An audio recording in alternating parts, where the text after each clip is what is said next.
बिना भरम न छूटे, या पारक बिना भरम न छूटे। दूजी कहे सो झूठी रे लो, दूजी कहे सो झूठी रे लो। जूतिया बैल, गाड़ी में बैल जूते हुए हैं, यानी चल रही है गाड़ी और बैल गाड़ी ले जा रहा है, सीधे रास्ते से लगे हैं। अब बीच में कुछ घास नीचे आ गई तो बैल क्या करता है, बैल की आदत है, उसका पेट भरा हुआ भी क्यों न हो, घास है तो वो मुंह मारेगा। तो कोई उसे ये न समझे कि ये इतना पेट भरने के बाद भी ये अतृप्त है, घास पे इसका मन जा रहा है। मूर्ख कहे चरे क्यों चारो, जे वो नगरा। अब ये प्रमाण महाराज ने किसके लिए दिया है, ये हमारे लिए दिया है। अब हम भक्ति रूपी गाड़ी में जोते हुए हैं, हम भक्ति की धारा में चल रहे हैं, तो भक्ति के सारे नियम हम पालन कर रहे हैं कि नहीं, जैसा कहा गया है वैसा हमारी करनी रहनी भी वैसी हो रही है। भजन भक्ति भी कर रहे हैं, अपना घर परिवार भी हम देख रहे हैं और देखना भी चाहिए। कुछ अज्ञानी कहते हैं कि इनको भगवान मिला है तो ये घर में क्यों आते हैं, घर के तरफ देखते क्यों हैं, इसको कहते हैं चारों। मूर्ख कहे चरे क्यों चारो, जे वो नगरा जावे रे। ये तो सीधे मोक्ष के लिए निकले हैं, बार बार घर पे क्यों आते हैं, उधर ही रहना चाहिए।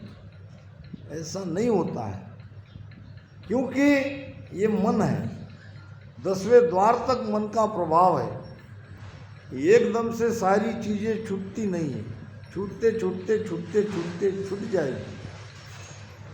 देह लग मन की झाई आवे, जब तक शरीर है तब तक मन रहेगा, मन का असर थोड़ा बहुत रहेगा, कमजोर जरूर हो जाएगा। ब्रह्म साध एक घर कहावे, ब्रह्म में जाके मिलने पर भी शरीर है तब तक ये थोड़ा असर इनका रहता है।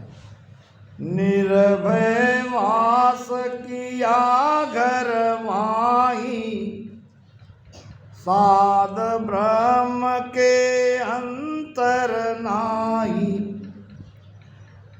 जग में निर्भय भय नहीं कोई, जे जन मिल्या सुन्न में सोई।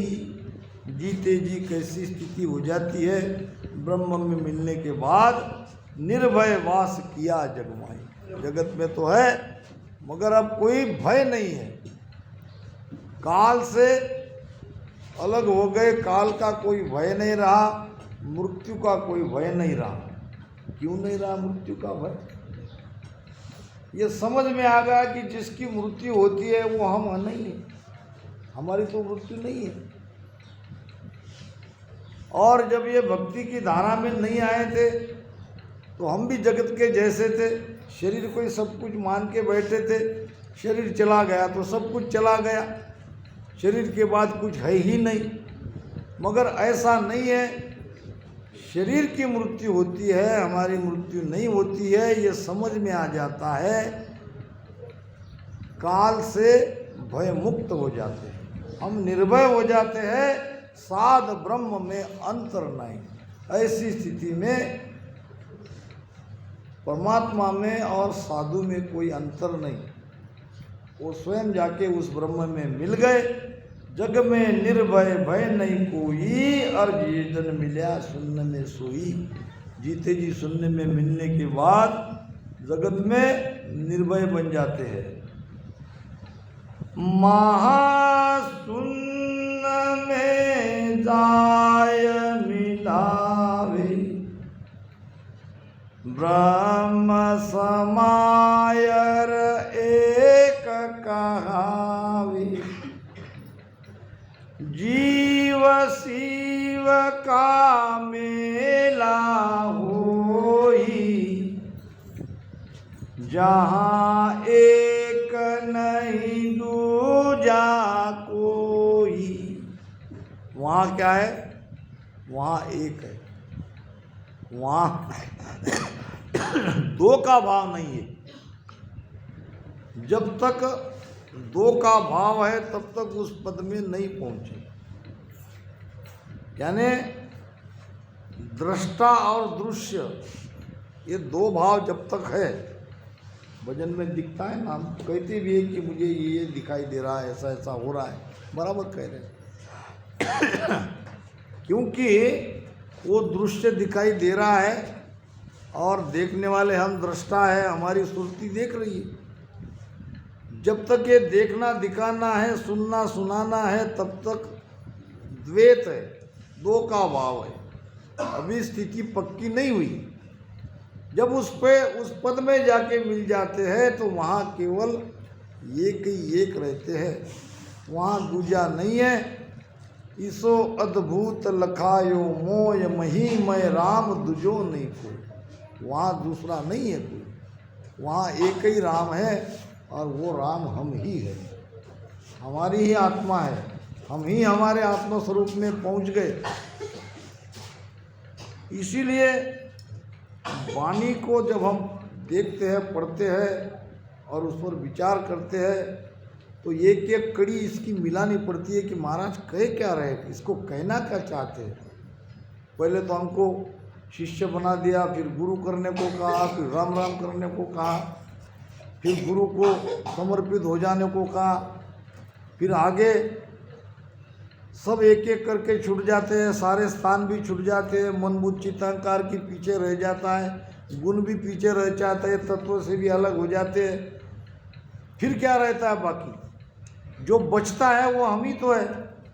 और यही है 10वें द्वार के बाहर जाना, कि वहाँ कोई अपने सिवा कोई दूसरा नहीं है। कि महाराज ने कई जगह इसका प्रमाण दिया है कि मैं मेरा सुमिरन करूं, मैं मोकू गाऊं, रमता बिन सुख राम कहे, कोई और नहीं ध्याऊं। किसका भजन कर रहे हैं हम आखिर में? मैं मेरा सुमिरन करूं और मैं मोकू गाऊं। गाने वाला भी मैं, जिसको गा रहा हूँ वो भी मैं। गाने वाला है हमारा जीव, जिसके लिए गा रहा है वो हमारी आत्मा। जीव और आत्मा दोनों तो मिले हुई है। इसमें जीव का जीवपना मिटाना है, बाकी जो बचता है वो हमारा स्वरूप है और वो सबसे न्यारा है, सबसे अलग है। कल जो मैंने बताया था कि एक राम है सबसे न्यारा। अब वहाँ न कर्म है, न वहाँ कर्ता भाव है, न कोई वहाँ इच्छा है।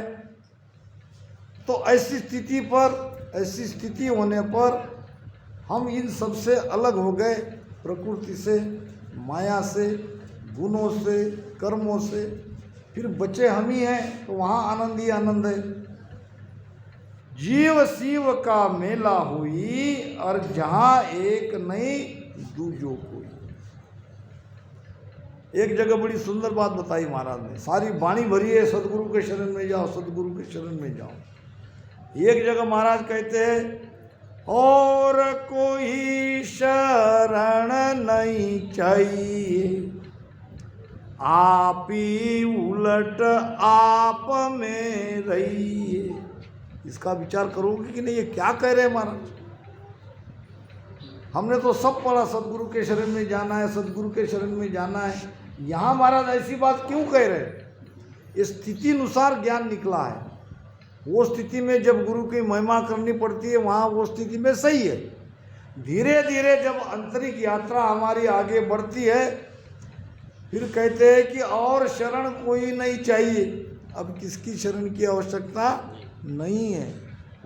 अब आप ही उलट आप में रहिए, आपको ही आपके शरण में जाना है, आपको ही उलटना है, आपको ही पाना है कि परम पद को प्रेम आपको आप ही माई। देखो, परम पद को नाम आपको आप ही जपाई, परम पद को ध्यान आपको आप ही धारे, परम पद में उलट आपको आप ही तारे।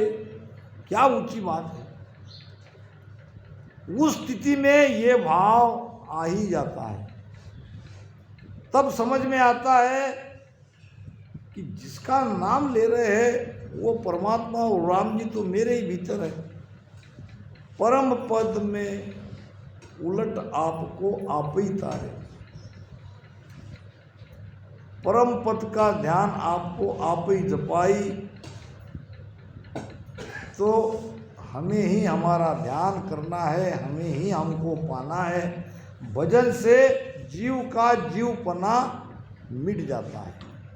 तो ये महाराज अब्दू के द्वारा हम सबको समझा रहे हैं कि छाया मज समाय समावे, जो देखे सो ब्रह्म बतावे।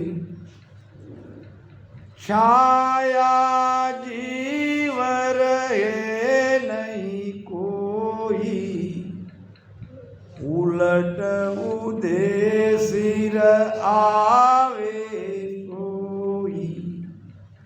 छाया मज समाय समावे। छाया में गड़बड़ होता है। छाया में क्या होता है? गड़बड़ होता है।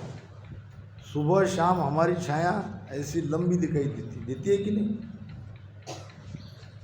एक बार एक लोमड़ी सुबह सुबह भोजन की व्यवस्था के लिए निकली और सुबह सुबह देखा तो उसकी छाया उसको इतनी बड़ी लंबी दिखी। उसने सोचा मैं इतनी बड़ी हुई है, मुझे आज ही पता चल रहा है। मैं तो अपने आप को बहुत छोटी समझती थी। ये तो यहाँ से वहाँ तक मेरी छाया इतनी लंबी है, तो मैं तो इतनी लंबी हो ही सकती हूँ। तो चलिए हाथी को ढूंढने के लिए। तो जब मैं बड़ी हूँ तो आहार भी तो बड़ा ही चाहिए। अब हाथी को ढूंढते ढूंढते दोपहर हो गई। आना से उसकी नज़र अपनी छाया पर गई। वो तो इतनी सी दिख रही थी। अरे मैं तो इतनी छोटी कैसे? मैं तो अपने आप को इतनी बड़ी मान रही थी। तो तब उसका भ्रम मिटा। अब ते छोटे मोटे चूहों से ही मेरा काम चल जाएगा। मैं नाहक हाथी के लिए परेशान हो रही थी। तो जब दोपहर के 12 बजते हैं तब हमारी छाया ना के बराबर रही थी। छाया तो रहती है मगर हमारे बाहर नहीं दिखती है, हमारे अंदर ही रहती है, यानी नीचे रहती है। यही महाराज ये बात समझा रहे हैं कि छाया मध्य समाय समावे, जो देखे सो ब्रह्म बतावे। छाया क्या है? छाया है माया। माया छाया एक सी बिरला जाने कोई। अब माया रही नहीं है। अब जो बचा है वो ब्रह्म ही है। छाया जीव रहे नहीं कोई, यानी जीव का जीवपना मिट गया। ये छाया मिट गई। दोपहर के 12 बज गए और जीव का जीवपना मिट गया। उलट उदे सिर आवे सोई, जाके हम उलट के उस ब्रह्म में समा गए। के जूं जूं सूरज ऊपर चढ़े, त्यों त्यों छाया घटती पड़े।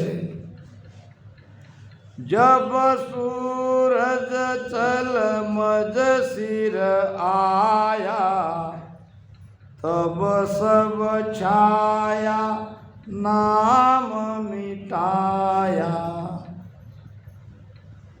देख लो बाहर, जूं जूं सूरज ऊपर चढ़े, जैसे जैसे सूरज ऊपर चढ़ता है यानी आगे बढ़ता है, दिन बढ़ते जाता है, वैसे वैसे हमारी छाया कम कम कम कम होती है।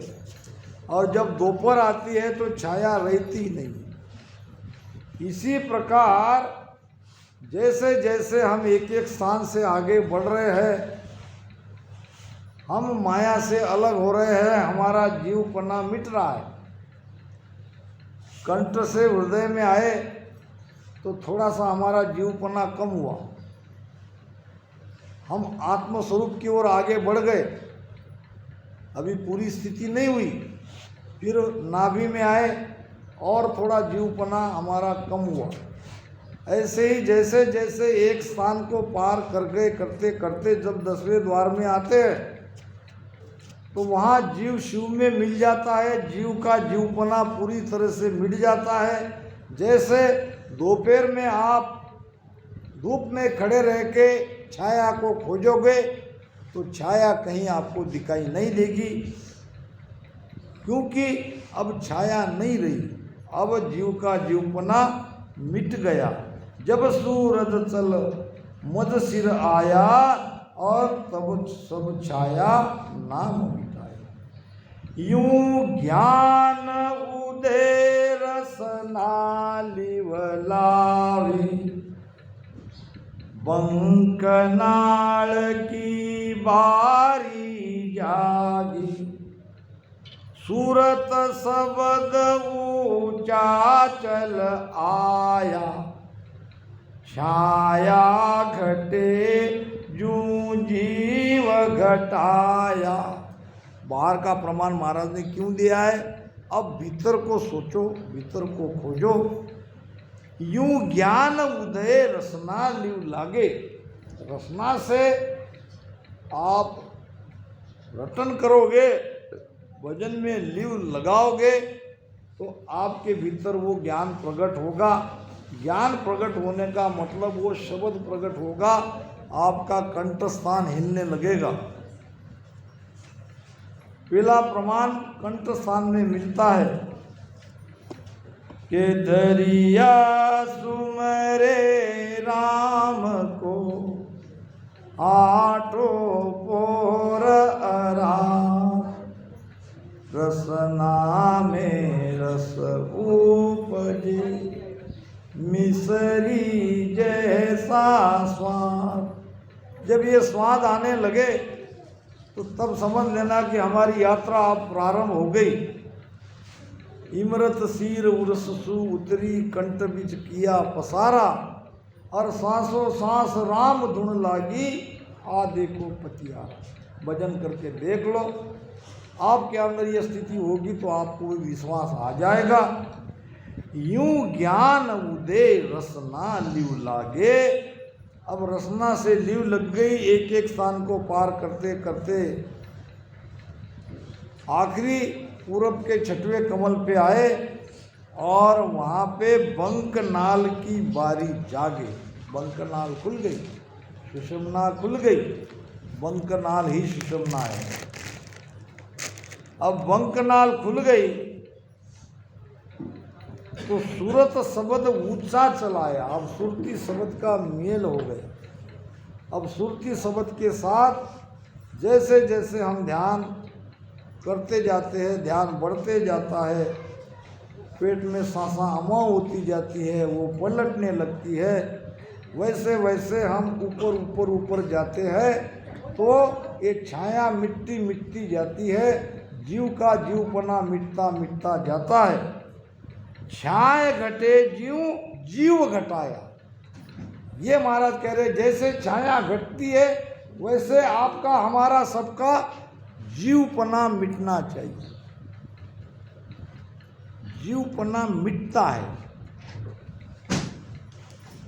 कमल से सदल उड़ सिर आया, जीव पड़ा सब खोज मिटाया।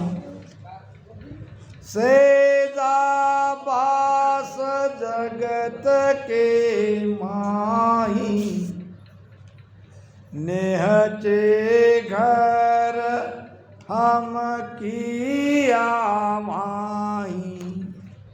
निश्चित हमने 10वें द्वार में हमारा घर बसा लिया। हमारी सुरती रात दिन वहाँ अखंड रहने लगी।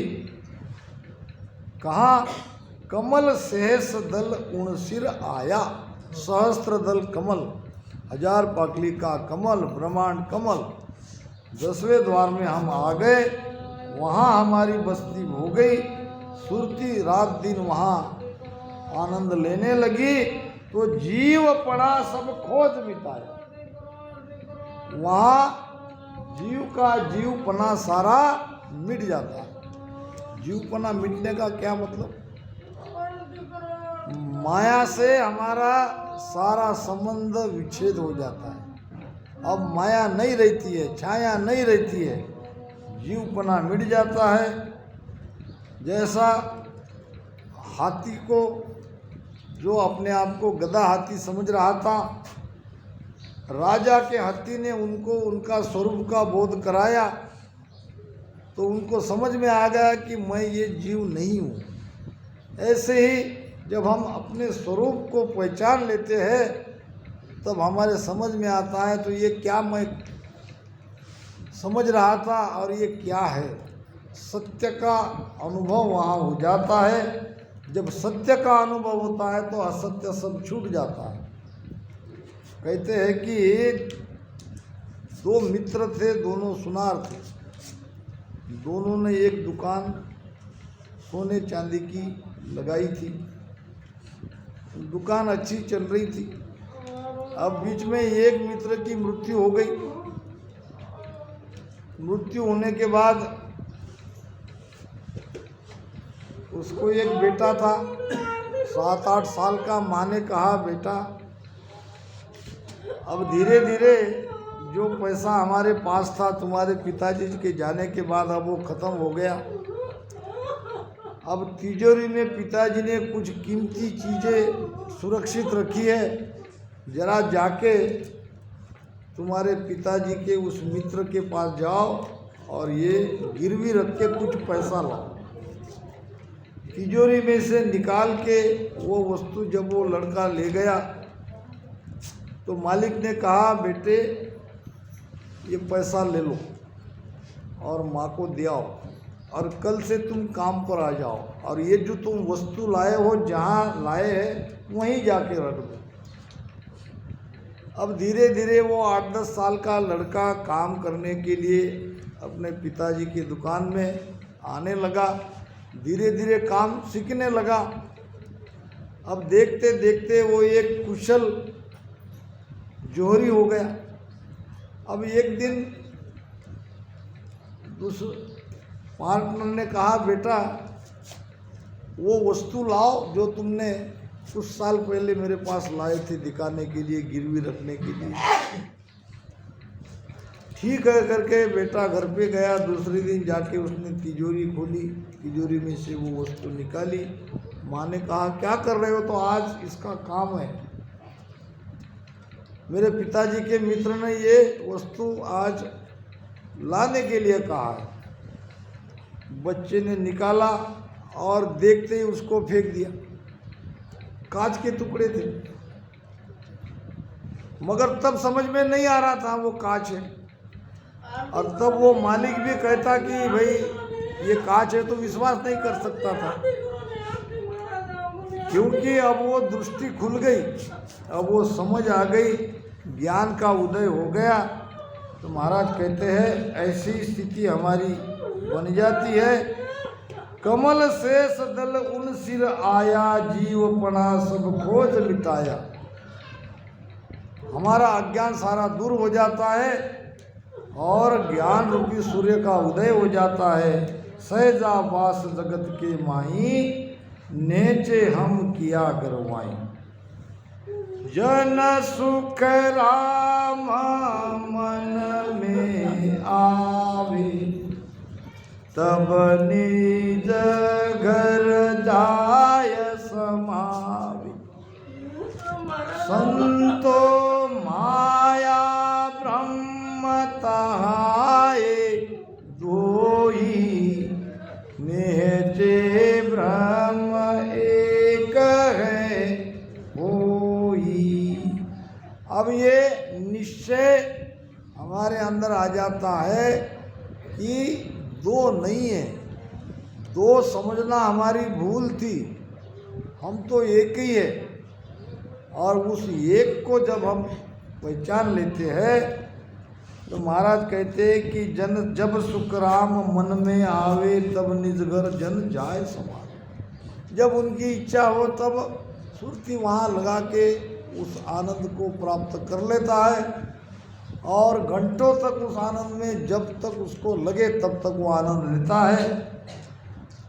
अब ये बात नहीं रही, जब चाहे वो आनंद उसे मिलने लगा। संतो माया ब्रह्म तहाँ ये दोई। कहाँ है दोई? ये नीचे पिंड में। जब तक माया का प्रभाव है, जब तक हम जीव भाव में है, तब तक ये दो का भाव रहता ही है, और वहाँ द्वैत नहीं है, वहाँ निश्चय ही एक की स्थिति हो जाती है। जो सरवर की छाया ख्वावे, बिरच एक पण धोय दिखावे। जैसे पेड़ और पेड़ की छाया, दो दिखाई दे रही कि नहीं? दो है क्या? दो है क्या? वो नहीं है, मगर दिखाई दे रहा है दो। क्यों ऐसे ही ब्रह्म और ब्रह्म की छाया है माया। जब भजन करने से हम उस सहस्त्रदल कमल तक पहुंच जाते हैं तो ये माया पूरी तरह से मिट जाती है। जू तरवर की छाया कहावे, बिरथ एक पन दोय दिखावे। पंछी भूल गया सुख माई, छाया तले बिरच बन नाई। ये जीव रूपी पंछी ये माया रूपी छाया में अपने आप को भूल गया। जब गुरु के शरण में जाता है, वो वेद मिलता है, सुमिरन करता है, जब उसको ज्ञान हो जाता है तो वो माया स्वतः ही छूट जाती है, छोड़ने की आवश्यकता नहीं रहती है। तो इन्हीं शब्दों के साथ वाणी महाराज को विराम देते हैं। अब थोड़ा भजन सुमिरन करेंगे। सद्गुरु